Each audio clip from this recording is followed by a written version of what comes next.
You're ready to wake up, you're going to wake up. And if you're not ready, you're going to stay pretending that you're just a little, poor little me. I'm asking the bigger question of who am I? Who am I really? It's what's happening right now inside everybody is they're going, who am I? I'm not what I think I am. I'm not what you think I am. I am what I think you think I am. Knowing who you are. Being able to answer this question, who am I? And what do I want? Knowing who we are is hard. It's hard. First step that leads to our identity in life, I know who I am not. Process of elimination. Defining ourselves by what we are not is the first step that leads us to really knowing who we are. Eliminate who you are not first, and you're going to find yourself where you need to be.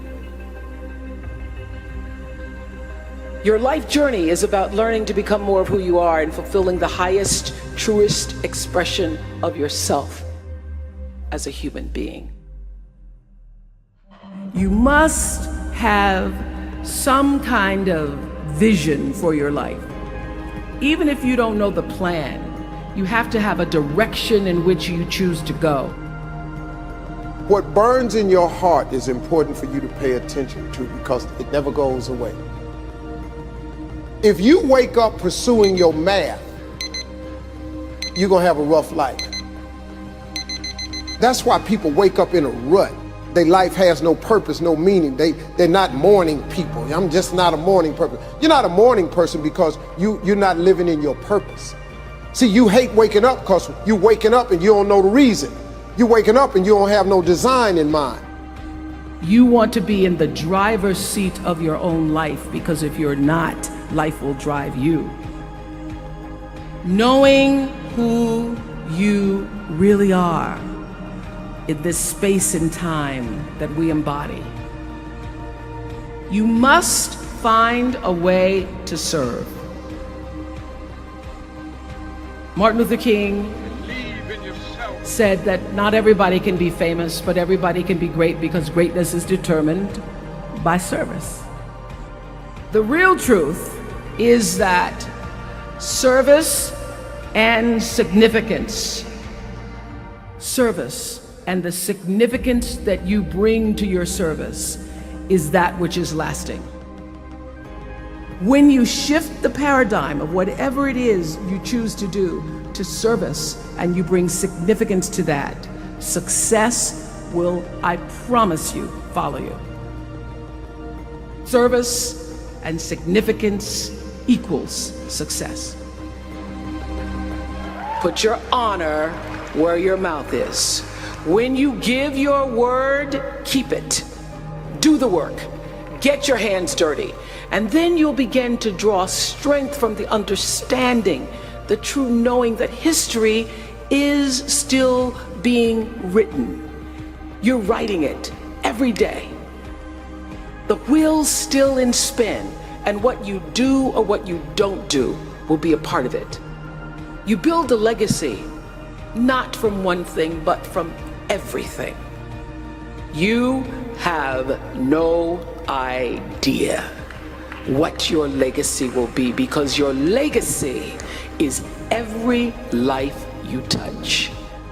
Pick a problem, any problem, and do something about it because to somebody who's hurting, something is everything.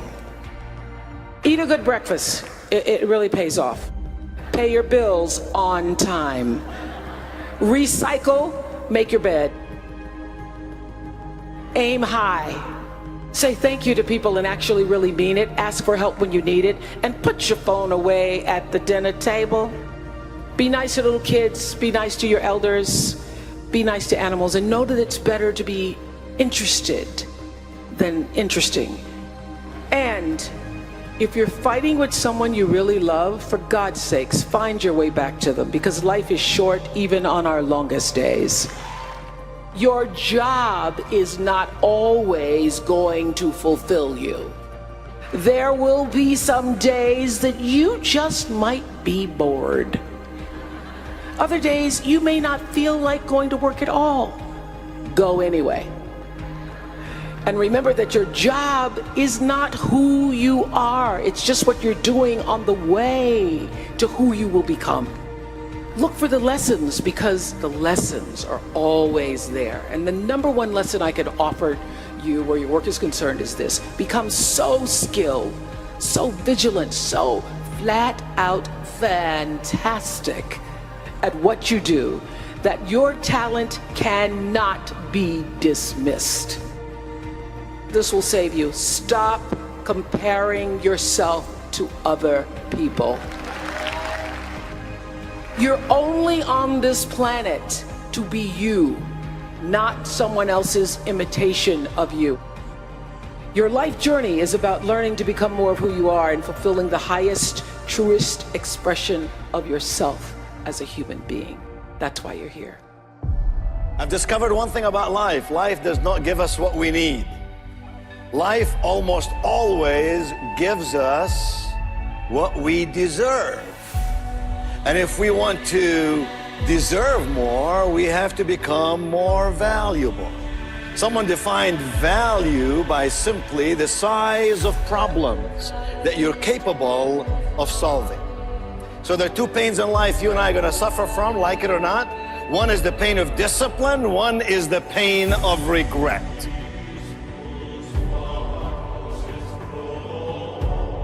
I believe that performers always focus on results. I believe that non-performers always focus on obstacles.